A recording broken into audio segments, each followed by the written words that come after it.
বেনামাজি ছেলেরা, এই বেটা, কোন কুত্তারে জিজ্ঞাসা করিস যে কুত্তা তুই সেজদা দেস না কেন, কুত্তা তোকে বলবে আমারে আল্লাহ সেজদা দিতে বলে নাই, এই জন্য সেজদা দেই না। তোরে সেজদা দিতে বলছে তবুও তুই দেস না। খোদার কসম, যদি কুত্তার জবান থাকতো তো কুত্তা তোরে বলতো তুই আমার চাইতো নিকৃষ্ট, আমার চাইতো নিকৃষ্ট, আমার চাইতো নিকৃষ্ট। কুত্তা তোরে বলতো বেটা, কুকুরে তোকে বলতো। কুকুর, যে নারী মুসলমানের ঘরে, যে বিবি, যে কন্যা, যে বোন, যে মা প্রতিদিন বেপর্দা, বেহায়া, রাসূলুল্লাহ সাল্লাল্লাহু আলাইহি সাল্লামের ভাষায় ও কোনো নারী না, ও কোনো নারী না। নারী বলে তাকে পর্দায় থাকে যে, নারী বলে তাকে আড়ালে থাকে যে, নারী বলে তাকে নিজেকে লুকিয়ে রাখে যে, নারী বলে তাকে নিজেকে লজ্জায় রাখে যে, নারী বলে তাকে নিজেকে আবরণে ঢেকে রাখে যে, নিজে নিজের রূপ প্রদর্শন করে, যে নিজের যৌবন প্রদর্শন করে, যে নিজের শরীর প্রদর্শন করে, যে বিবাহ বহির্ভূত কোনো পুরুষের সাথে, ছেলের সাথে হারাম সম্পর্ক করে, ও কোনো নারী না, ও কোনো বেডি না, ও কোনো মহিলা না, ও প্লাস্টিক। প্লাস্টিক। একটা সামান্য 12,000 টাকার মোবাইল, 20,000 টাকার মোবাইল টিপতে টিপতে এমন সুন্দর জীবন শেষ করে দিলা। পৃথিবীতে আর কোনো উদ্দেশ্য নেই বাবা, জীবনের আর কোনো লক্ষ্য উদ্দেশ্য নাই। তোমার জীবন কে টানবে? তুমি টানতে হবে। তোমার জীবন তুমিই টানতে হবে, দুনিয়াতেও আখিরাতেও। তোমার জীবন, তোমার হায়াত মৃত্যু পর্যন্ত তোমার বাফে টানবে না, তোমার কবরের হায়াতও তোমার বাফে টানবে না, তোমার আখিরাত হাসরের ময়দানের হিসাব তোমার বাফে দেবে না। খোদার কসম, তোমাকেই টানতে হবে। বুঝতেছ না আর কি? বুঝতেছ না? মনে করছো খুব রঙে আছো, বাপেও কিছু কয় না, মায়েও কিছু কয় না, কেউ কিছু বলে না, কেউ কিছু বলে না, ঘৃণায় এই পরিমাণ গুনাহ করছো না ফরমান, যে আপন মা বাপ তোর থেকে চেহারা ফিরাই নিছে। সারাদিন নারী দেখো, উলঙ্গ ছবি দেখো সারা রাত, এরপরেও তোমার মা কদ্দুর তোমার লাগা কাঁদে না, বাপে কদ্দুর কাঁদে না তোর লাগা। বেটা, তোর রূপে খোদার কি পরিমাণ নারাজ, অসন্তুষ্টি। বেটা, তুমি একটা মুসলমানের ছেলে হইয়া তোমার এক ওয়াক্ত নামাজ না পড়লা না, এরপরেও তোমার মারও কদ্দুর কান্না নাই, আফসুস নাই, বাপেরও আফসুস নাই। এর চাইতে বড় লানত তোর জীবনে বেটা আর কি হইতে পারে? বেটা, এত বড় লানত জীবন তোর বেটা, অভিশপ্ত জিন্দিগি বেটা তোর। তোরে যেন তোর মা বাপ পর্যন্ত বলে দিচ্ছে, যা না ফরমান হুদা ভাত খা, খা ভাত খা, ঘুম যা বেটা, পেশাব পায়খানা কর যা। ওই যে প্রতিবন্ধী নিজে নিজে হাসে, ও বুঝে যে আমারে কয়। হ্যাঁ, ছেলে পেলে যেগুলো হাসে না, এগুলো হইলো অর্থ হইলো ও বুঝে যে আমারে কয়। আমার মতো অপদার্থরেই বলতেছে। কোথায় হায়া, কোথায় লজ্জা, কোথায় শরম? কার মতো চুল রাখছো, কার মতো গেঞ্জি পরছো, কার মতো জামা গায়ে দিছো? কে তোমার বাবা, কে তোমার মা, কে তোমার আল্লাহ, কে তোমার সৃষ্টিকর্তা?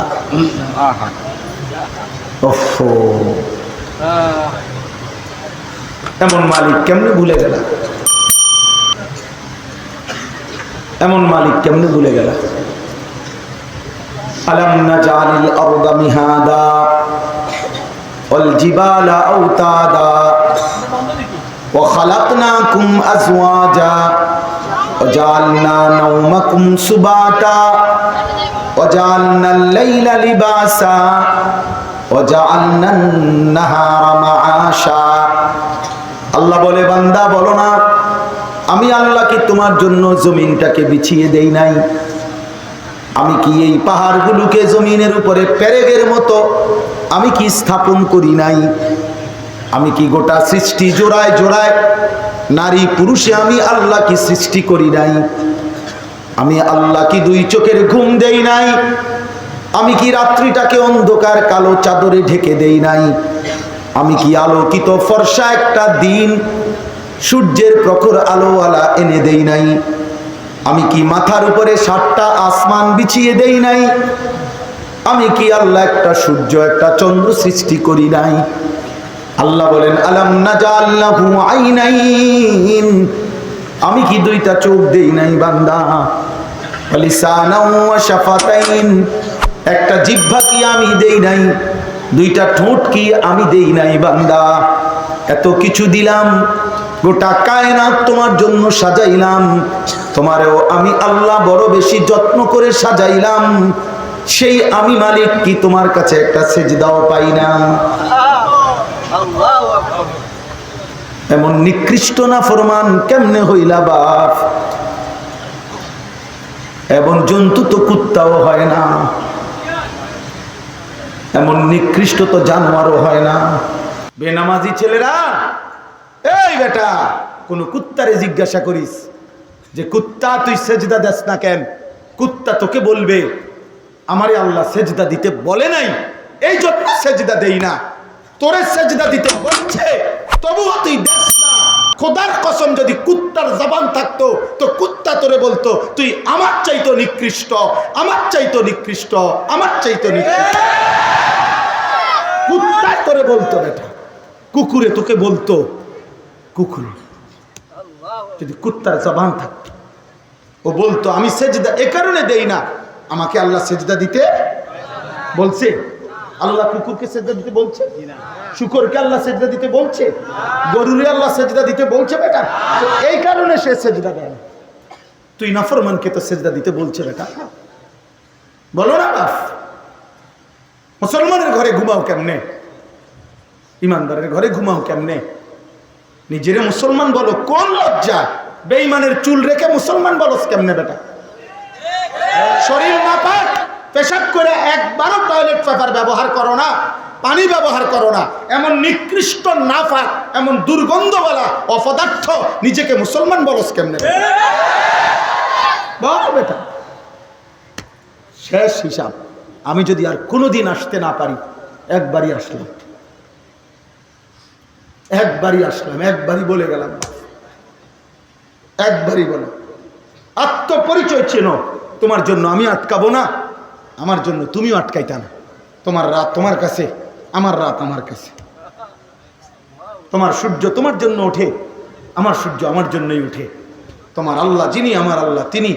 কাজে কেউ কাউরের জন্য আটকাবে না দুনিয়া, কিন্তু আখিরাত চলতে পারবে না। দুনিয়া তো আল্লাহ কাফির বেঈমানেরও আটকায় না বাবা। ছেলেরা, বাবারা, বয়স্কদেরকেও বলি, বয়স্ক মুরব্বী যারা এখনো বিড়ি খান, সিগারেট খান, বয়স্ক যারা এখনো টেলিভিশনে চা দেখেন, চা দোকানে নর্তকীর নাচ দেখেন, টেলিভিশন নাটক সিনেমা দেখেন, বয়স্ক মানুষ যারা এখনো সুদ খান, কিস্তি নেন, বয়স্ক মানুষ এখনো যারা কথায় কথায় গালি দেন, হারাম উপার্জন করছেন, হারাম কাজ করছেন, আপনারও লজ্জা কম, শরম কম, হায়া কম, আপনারও বিবেক বুদ্ধি বিবেচনা কম। 60 বছরও আকল এখনো যদি জাহান্নামের ভয় না আসে, আখিরাতের ভয় না আসে, কবরের কথা মনে না পড়ে, এই বুড়া চাচা, তাইলে আর কবরের কথা মনে পড়বে কোন বছর? বলো না বাপ, তুমি আমার বাপ, বলো। 60 বছরও কি একজন বয়স্ক মুসলমান উনার আখিরাত মনে করার সময় হয় নাই? তো উনি এখনো বিড়ি খাবে, উনি এখনো টেলিভিশন দেখবে। যে মা, যে বোন, যে নারী মুসলমানের ঘরে, যে বিবি, যে কন্যা, যে বোন, যে মা প্রতিদিন বেপর্দা, বেহায়া, রাসূলুল্লাহ সাল্লাল্লাহু আলাইহি সাল্লামের ভাষায় ও কোনো নারী না, ও কোনো নারী না। নারী বলে তাকে পর্দায় থাকে যে, নারী বলে তাকে আড়ালে থাকে যে, নারী বলে তাকে নিজেকে লুকিয়ে রাখে যে, নারী বলে তাকে নিজেকে লজ্জায় রাখে যে, নারী বলে তাকে নিজেকে আবরণে ঢেকে রাখে যে, নিজে নিজের রূপ প্রদর্শন করে, যে নিজের যৌবন প্রদর্শন করে, যে নিজের শরীর প্রদর্শন করে, যে বিবাহ বহির্ভূত কোনো পুরুষের সাথে, ছেলের সাথে হারাম সম্পর্ক করে, ও কোনো নারী না, ও কোনো বেডি না, ও কোনো মহিলা না, ও প্লাস্টিক। যে প্লাস্টিক, ঢাকা শহরে প্রাইভেট কারে কয় প্লাস্টিক? ঢাকা শহরে প্রাইভেট কারে কি কয়? বাসওয়ালারা, বাসের কন্ট্রাক্টর হেল্পাররা, বাসের ড্রাইভারের ওস্তাদ, মানে প্লাস্টিক। আমি কই কিতারে কস প্রাইভেট কারের দাম তোর বাস 3টা রকম তোর এই লক্কর চক্কর বাস তে পরে বলিটা বলে প্লাস্টিক। ওই নারী প্লাস্টিক মূলত, ওই নারী শোপিস, ওই নারী প্রদর্শনের বস্তু। তার মধ্যে নারীত্ব যেটা, নারী মানেই তার স্বভাবজাত হায়া, লজ্জা, শরম, তার রক্তের ভিতরে, অস্তিত্বের ভিতরে নিজেকে ঢেকে রাখা, আড়াল করে রাখার এই তবিয়ত আল্লাহ তাকে সৃষ্টিগতভাবে দিয়েছেন যে এটা ছিঁড়ে ফেলে, পর্দা নষ্ট করে ফেলে, তার মধ্যে নারীত্ব আর নারী সুলভ স্বভাব তার আর বাকি থাকে না। আমাদের মা চাচিরা এখনো সাক্ষী আছে, প্রত্যেক ঘরে ঘরে এখনো মা চাচি দাদিরা আছে, যারা আছে তারাই সাক্ষী দেবে। তাদের ছোটবেলা তারা, তাদের যৌবনকাল তারা স্বামীর বাড়ি বাপের বাড়ি গেছে আসছে তো শতভাগ বোরকা পড়ছে, এরপরে হাতের মধ্যে ছাতা রাখছে, এরপরে রিক্সা। আমার পুরা মনে আছে, আমার স্পষ্ট মনে আছে আমার মা চাচিদের কথা, আমার বড় খালার কথা, যে মা খালা রিক্সার মধ্যে যে চারদিকে কাপড় লাগাইতো, কাপড় লাগাইয়া আমি নানার বাড়ি গেছি। আল্লাহর কসম তো বাফেটা আমার নিজের মনে আছে। ছিল না আগে? ওনারা বোকা ছিলেন, আর এখন বাজারে বাজারে ঘুরে যেসব বেড়িয়ে বুড়ি সালা। আল্লাহ আমাদেরকে হেফাজত করেন। অতএব প্রিয় ভাই আমার, বন্ধু আমার, কেন আল্লাহর নাফরমানি করছো বাপ? আল্লাহকে ছেড়ে দিলা কেন বাপ? আমি বলছিলাম ওই কথাটা আবার বলি, যেখান থেকে আমি চলে গেছি কথাটা ছিল এই, আল্লাহ তাআলা আমাদের নবী সাল্লাল্লাহু আলাইহি সাল্লামকে বলছেন, বন্ধু আপনি কালেমার দাওয়াত দেন, ইমানের দাওয়াত দেন, মক্কার জমিন ঘুরে ঘুরে আপনি দাওয়াত দেন। তবে মনে রাখবেন বন্ধু, দাওয়াত তো আপনি দিবেন সবাইকে, আর আমার দ্বীনের জন্য, আমার ইসলামের জন্য, আমি আল্লাহর কালেমার জন্য আগামীর পৃথিবীতে ইসলামকে সারা বিশ্বময় ছড়িয়ে দেওয়ার জন্য আমি যে কয়জন লোক আমার লাগবে, আল্লাহ যেন বন্ধুকে বলছে, বন্ধু আপনি বলতে থাকেন সবাইকে, আর আমার লোক লাগবে যে কয়জন, এটা আমি আল্লাহ নিয়ে নেব। এই জন্য আল্লাহ আবু বকরকে তো নিচে, আবু জেহেলকে তো ছুঁড়ে ফেলে দিছে, অমরকে তো নিচে, আবু লাহাবকে তো ছুঁড়ে ফেলে দিছে, ওসমানকে তো নিচে, তো উতবা সাইবা ওদেরকে তো ছুঁড়ে ফেলে দিছে। কিন্তু আবু জেহেল ভাত খায় না, আবু জেহেল দুনিয়া ভোগ করে না। তা আল্লাহ বলছে দুনিয়া তো ভোগ করতে দেব সবাইকে, কিন্তু আমার দ্বীনের জন্য, সেজদার জন্য, কালেমার জন্য, ইসলামকে বিশ্বময় প্রচার করার জন্য যে কয়জন সাহাবা লাগবে বন্ধু আপনার, ওগুলো আমি নেব। এই জন্য হজরতে বেলালের বাড়ি মক্কাতেও না, মদিনাতেও না। হজরতে বেলাল তো আফ্রিকান, ইথিওপিয়া, এখনকার মানচিত্রে বলে ইথিওপিয়া, হাবাসা। তো ওইখান থেকে আল্লাহ টেনে এনে নবীর সাহাবা বানাইছে।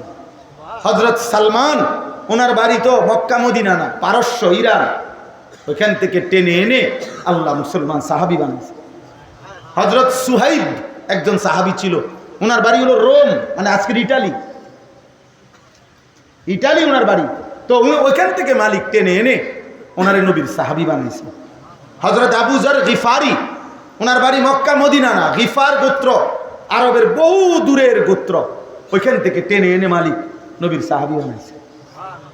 নবীর সাহাবি আবু হুরায়রা, ওনার বাড়ি মক্কাও না, মদিনাও না, ওনার বাড়ি দৌস গোত্র, আরবের বহু দূরের গোত্র, ভিন্ন এলাকার, ওইখান থেকে টেনে এনে নবীর সাহাবি বানাইছেন। হযরত তুফাইল ইবনে আমর আদ-দাউসি, উনি মক্কারও না, মদিনারও না, অন্যখান থেকে এনে আল্লাহ তার সাহাবি, নবীর সাহাবি বানাইছেন।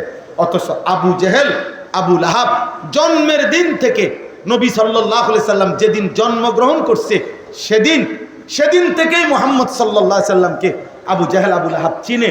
সেদিন থেকে পুরাটা সময় দেখছে, 40টা বছর দেখছে। বদরের যুদ্ধের দিন আবু জেহেল মারা গেছে, তাহলে বদরের যুদ্ধ হয়েছে মক্কার 13 বছরের পরে, মদিনার প্রথম বছর 1 বছর পরে, তাহলে ইসলাম প্রচারেরও 14 বছর পরে বদরের যুদ্ধ হয়েছে। আগের 40, পরের 14, 54 বছর টানা আবু জেহেল বাড়ির কাছে থাইকা ঘরের সামনে, মক্কা ঘর, আল্লাহর ঘর, কাবা, পরে সর্বপ্রথম যেই মানুষটার ঘর ছিল তার ঘরই আবু জেহেলের ঘর। আবু জেহেলের ঘর আর আল্লাহর ঘরের মাঝখানে আর কারো ঘর ছিল না। প্রথম ঘর কার? কথা বলে না। আবু জেহেলের ঘর। বেটা নবীকে 54 বছর সে সকাল দুপুর রাত দেখছে, তো মালিক বলে আমার পছন্দ হয় নাই, আমি নিলাম না, আমি দূরের বেলালকে নিলাম।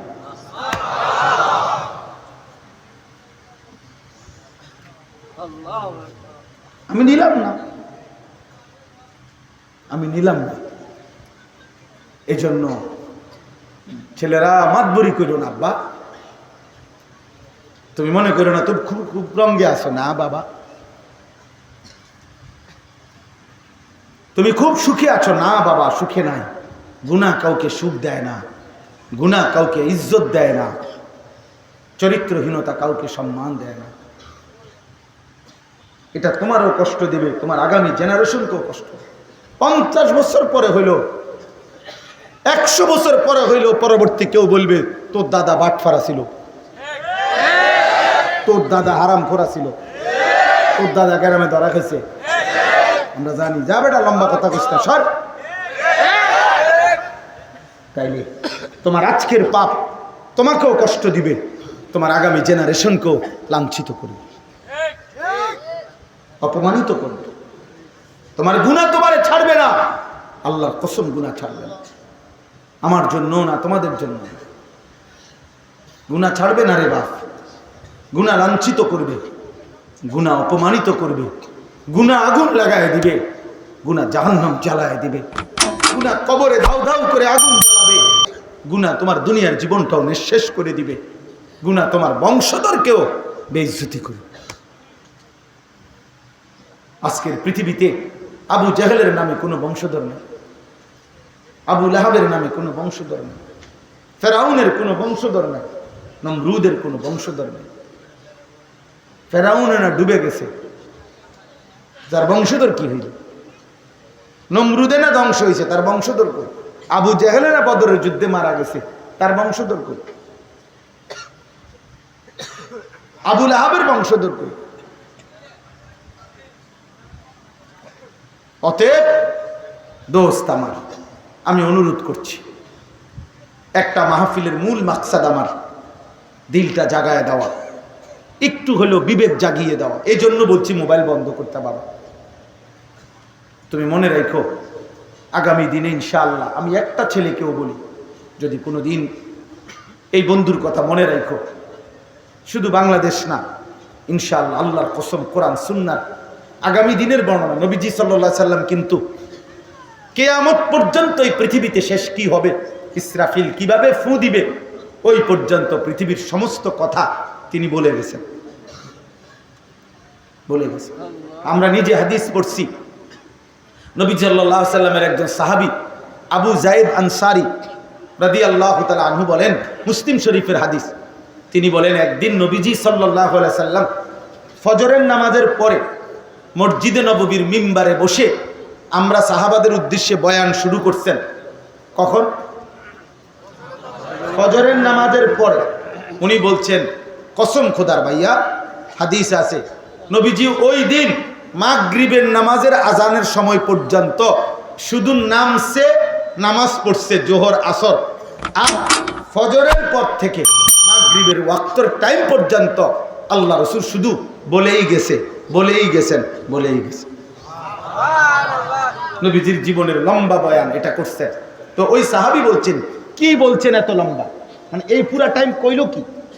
তো ওই সাহাবী বলেন, আল্লাহ নবী সাল্লাল্লাহু আলাইহি সাল্লাম সেদিন ইসরাফিলের ফু পর্যন্ত পৃথিবীর কায়নাতে কি কি হবে সবটা বলছে। সাহাবী বলেন, আমরা কেউ কিছুটা মনে রাখছি, কেউ কিছুটা ভুলে গেছি, কারণ ফজরের পরে শুরু হয়েছে, মাগরিব পর্যন্ত মনে করেন 8 ঘন্টা, তে এত লম্বা ওয়াজ কি মুখস্থ রাখা সম্ভব?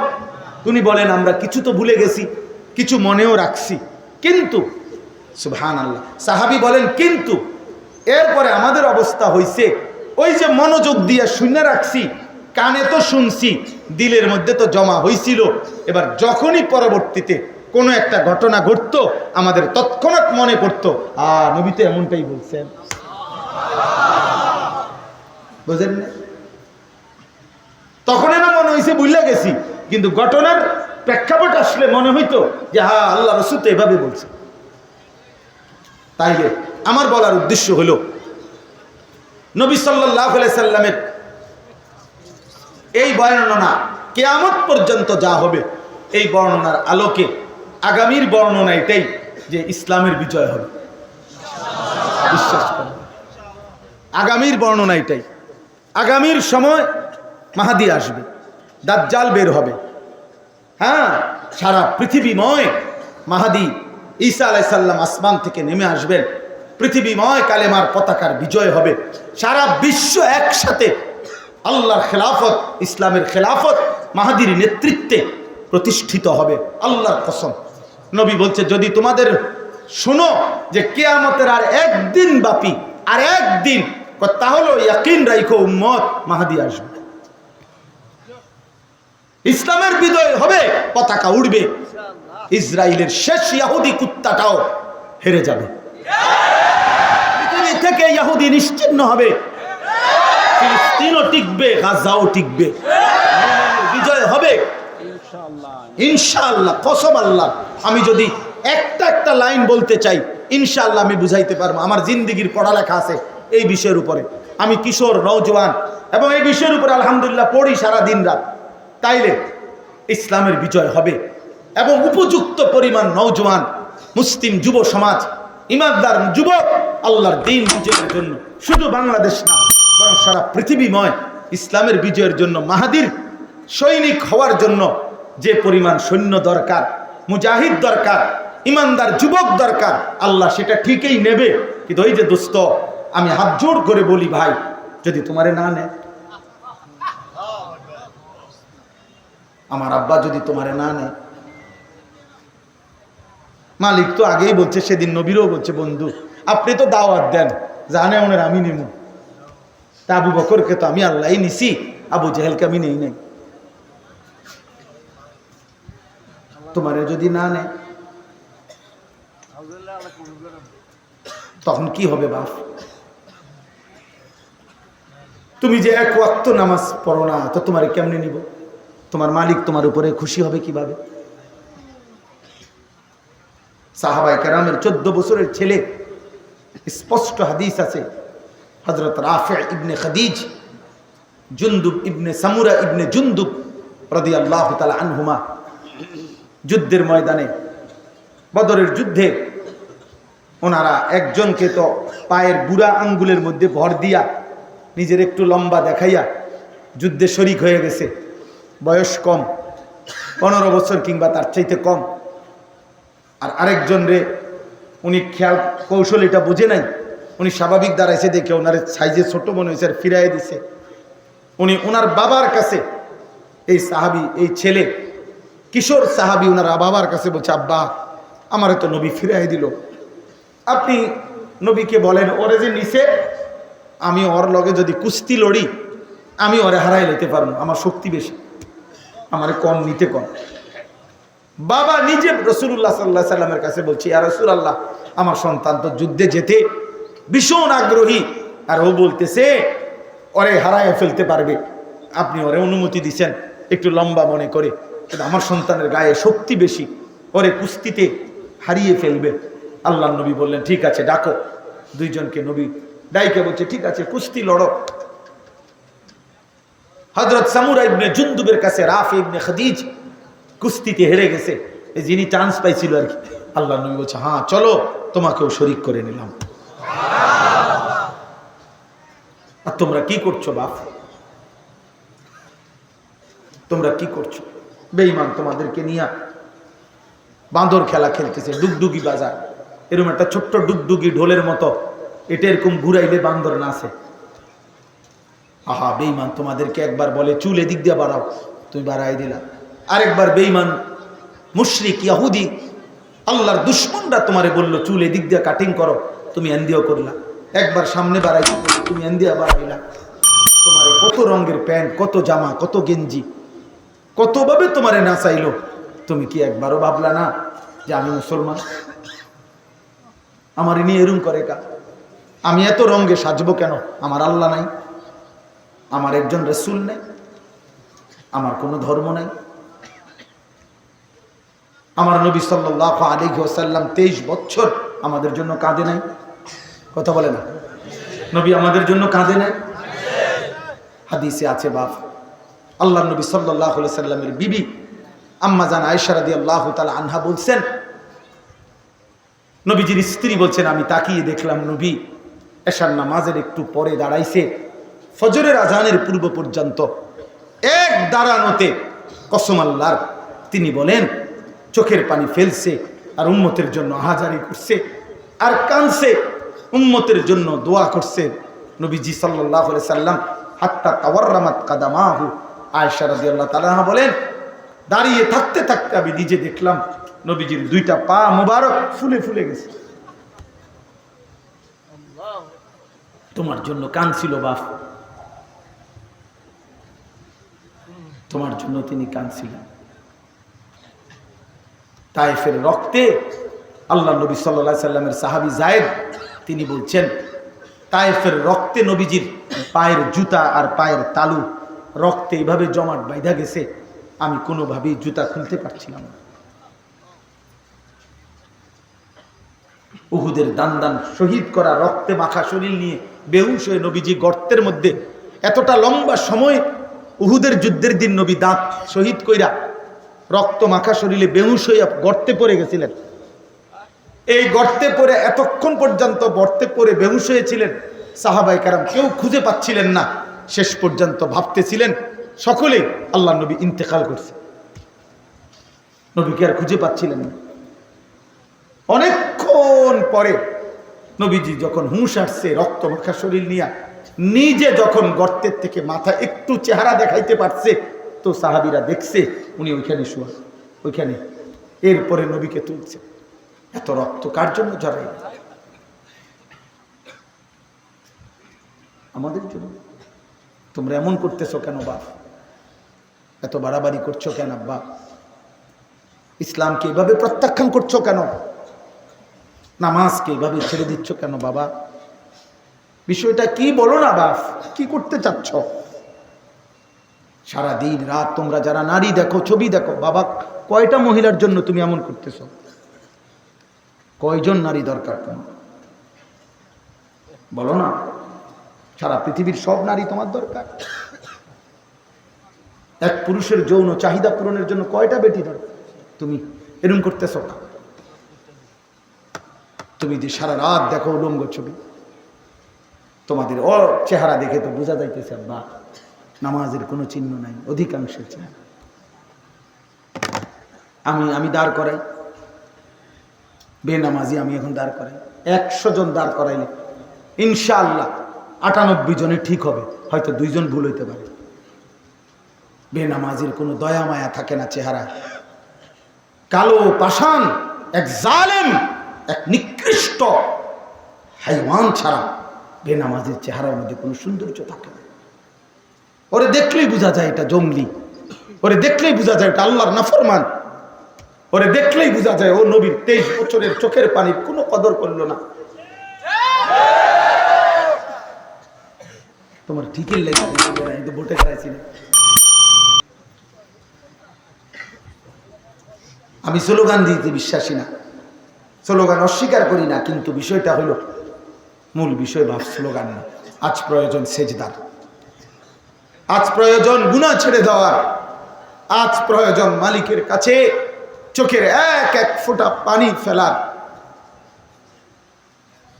সারা দেশ জুড়ে, সারা পৃথিবী জুড়ে প্রতিনিয়ত ইহুদি, খ্রিস্টান, হিন্দু, নাস্তিক, মুরতাদ, মুনাফিক, ইসলাম বিরোধী চক্র কোমরে গামছা বাইধা মুসলমানের যুব সমাজের বিরুদ্ধে লাগছে যে এদেরকে প্রেম, ভালোবাসা, নারী, ছবি, অস্থির দৃশ্য, এদের শরীরের ফ্যাশন, রূপচর্চা, কাপড়, পোশাক, এই সামান্য বিষয়ের উপরে লাগাইয়া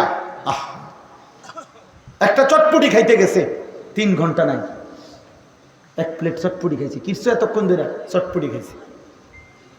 একজন মুসলমানের 3 ঘন্টা কোনো মূল্য নেই। 10 ঘন্টা বিকাল 3টায় বের হইছে, রাতের 11টা বাজে ঘরে ফিরছো তোমরা। 8 ঘন্টা পরে যদি জিজ্ঞাসা করা হয় নওজোয়ান কি করছো এতক্ষণ? ঘুরছি। মুসলমান 8 ঘন্টা এভাবে ঘোরে, অথচ 8 ঘন্টা প্রতিদিন ডিউটি করে কত মানুষ উপার্জন করে। অসংখ্য মানুষের চাকরির ডিউটি কয় ঘন্টা? 8 ঘন্টা ডিউটি করলে উপার্জন হয়, বেতন হয়।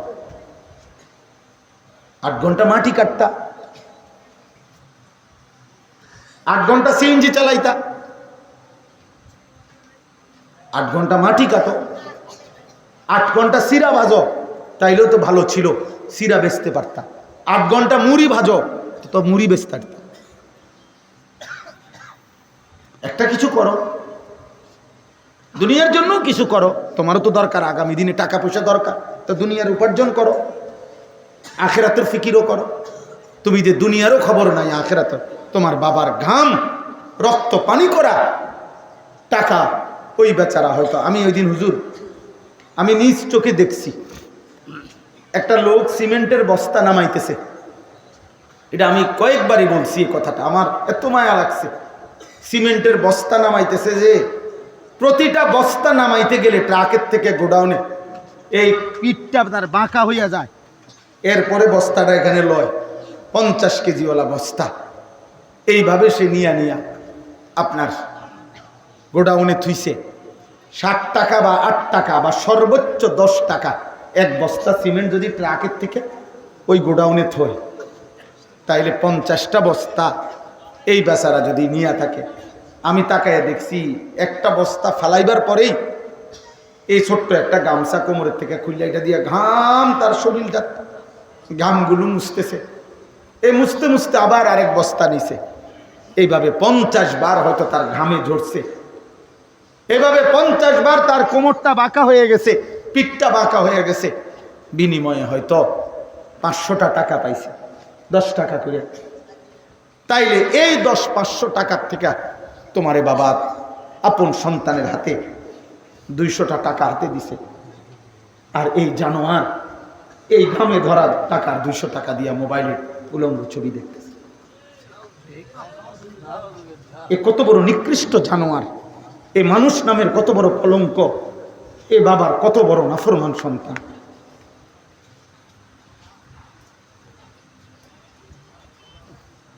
তুমি যদি প্রবাসীর ঘাম দেখতা তো বুঝতা প্রবাসীর কি পরিমাণ ঘাম ঝরে উপার্জন করতে। আমি তো দেখছি সৌদি আরবে প্রতিবারেই হজ উমরায় গেলে আমি তো প্রবাসীদের রুমে রুমে যাই। প্রবাসীদের সাথে আমার বহুত সম্পর্ক, আলহামদুলিল্লাহ। প্রবাসী আমাদের অনেক মহব্বত করে, অনেক কাঁদে। এইবারও হজ্জের সময় এক যুবক আমার জড়ায় ধরে বলতেছে, হুজুর 16 বছর আজকে বিদেশে আসি, চিৎকার দিয়ে কাঁদছে। ফোনাটা আমারে ধরে কইতেছে, হুজুর আমাকে কিচ্ছু নাই জীবনে, আমাদের কোনো কিছু নাই, আমার লাগে দোয়া করেন। তা আমি বললাম, কেন নাই? কিছু নাই বলতে ওই আমারে বলতেছে, হুজুর এই পর্যন্ত জীবনে 16 যারে যত টাকা দিছি কাউরে খুশি করতে পারি নাই, যতই দিছি হুজুর কয় আরো দিতে একটা দিছি 10,000, কয় 23 একটা বিদেশ তাইতে ইচ্ছা করলে 20,000 টাকা দিতে। বুঝেন নাই কথাটা? কাউরে খুশি করতে পারি নাই। সবারই কথা হলো এটা, আমি প্রবাসীর কাছে আরো টাকা আছে, আমার সব দিয়া লাইছি হুজুর, আমি কাউরে খুশি করতে পারি না। আমার এত মায়া লাগছে। আহা, এই টাকা দিয়ে তো তোমাদেরকে পাঠায় বাবা, সেখান দিয়েই তুমি নারী দেখো, ছবি দেখো। এই প্রবাসীর রক্ত পানি করা ঘামের এই পবিত্র টাকা তার স্ত্রী, যাদের বেহায়া নারী বাজারে বাজারে ঘুরে। হায় নারী, এই বোন, তুমি তোমার স্বামীর উপরে অনেক বড় জুলুম করলা।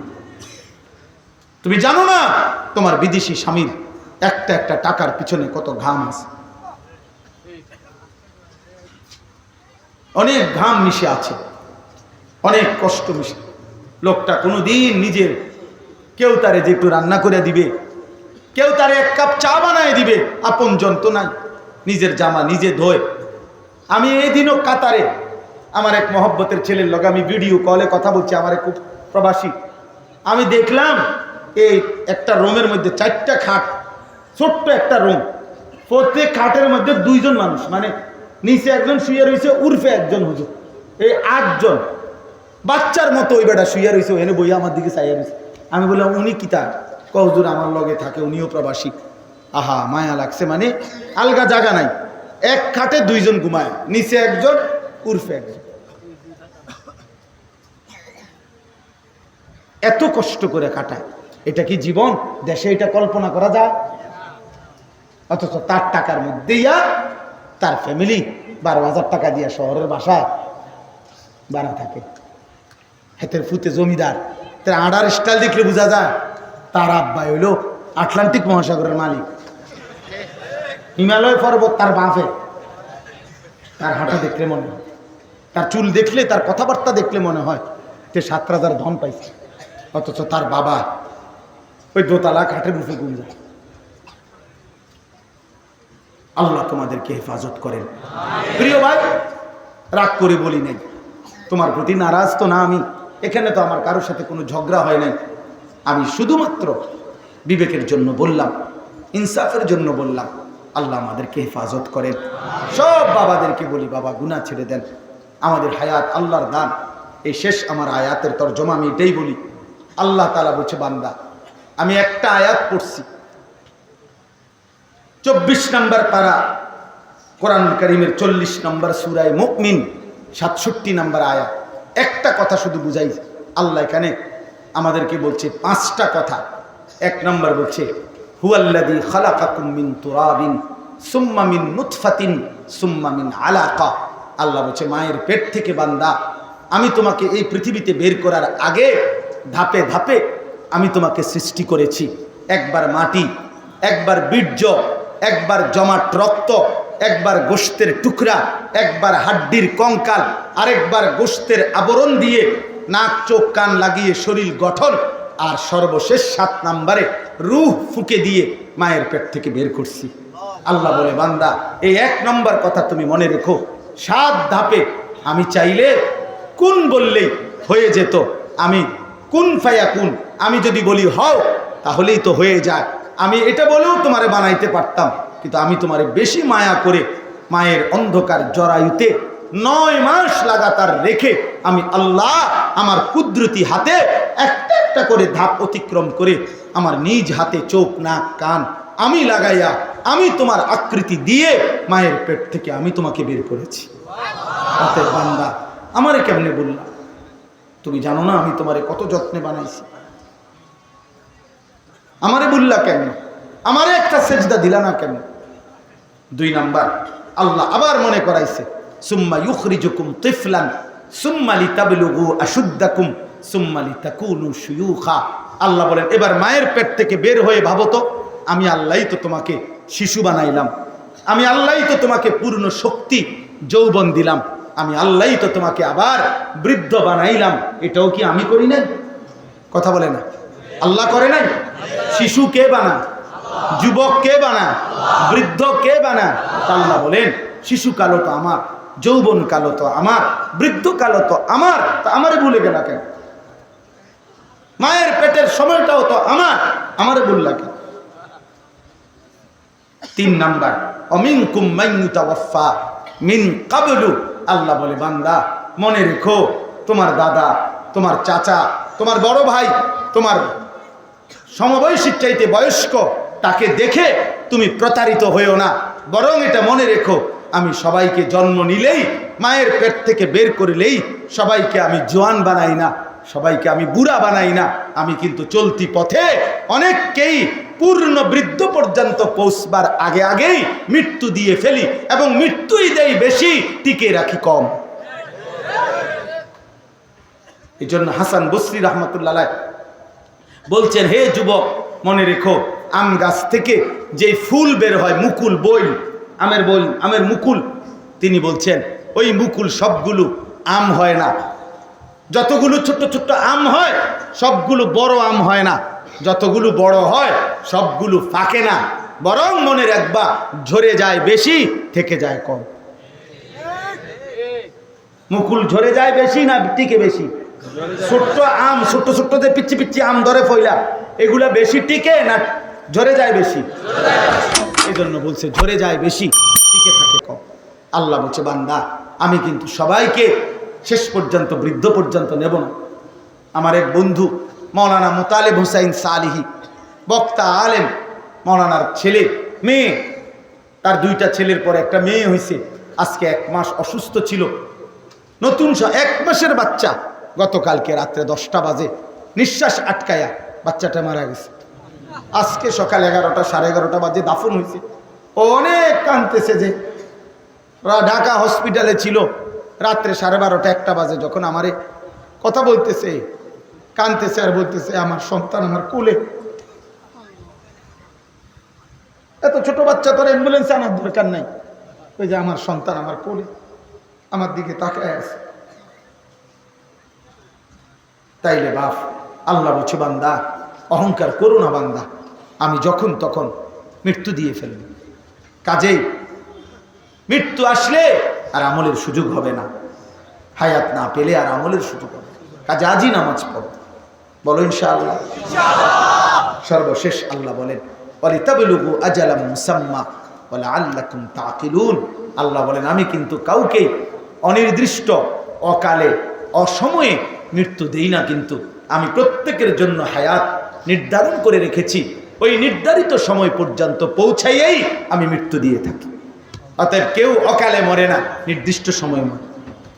কখন মরে বলে না, নির্দিষ্ট সময়। ওয়ালাআল্লাকুম তাকিলুন। আল্লাহ বলে এই যে আমি মায়ের পেট থেকে 7 ধাপ, দুনিয়াতে একবার শিশু, একবার যুবক, একবার বৃদ্ধ, আবার কাউকে হায়াত দেই, কাউকে মৃত্যু দেই, কাউকে হাসাই, কাউকে কাঁদাই, কাউকে সুখ দেই, কাউকে দুঃখ দেই, কাউকে সুস্থ রাখি, কাউকে অসুস্থ বানাই। এই সবটা আমি কেন করি? যেন তুমি বুঝতে পারো প্রত্যেকে যে তোমার কোনো ক্ষমতা নাই, মূলত আমায় আল্লাহর ক্ষমতা। অতএব ইনসাফের দাবি, আকলের দাবি, বিবেকের দাবি, যুক্তির দাবি, বাস্তবতার দাবি আমার দেহ, আমার শরীর, আমার শৈশব, আমার যৌবন, আমার বৃদ্ধ, আমার রাত, আমার সুখ, আমার দুঃখ, আমার আনন্দ, আমার বেদনা, আমার সুস্থ থাকা, আমার অসুস্থ, আমার নিঃশ্বাস, আমার হাতের নড়াচড়া, আমার বিন্দু বিন্দু নড়াচড়া, জীবনের প্রতিটা স্পন্দন আমার আল্লাহর হাতে। অতএব ইনসাফের দাবি আল্লাহরই ইবাদত করা, আল্লাহরই গোলামি। এটাই আল্লাহ। তুমি যেন বুঝতে পারো যে আমি আমার ইবাদতই করা উচিত, কারণ তোমার তো কিচ্ছু না বান্দা, সবটা তো আমার। আমারে অবমূল্যায়ন করছো কেন? আমার কথার নাফরমানি করছো কেন? আল্লাহ আমাদের সমস্ত কিশোর নওজোয়ানকে হেফাজত করেন। বয়স্ক বাবারা গুনাহ ছেড়ে দেন, পর্দার আড়ালের মা বোন গুনাহ ছেড়ে দেন, 5 ওয়াক্ত নামাজে অভ্যস্ত হন।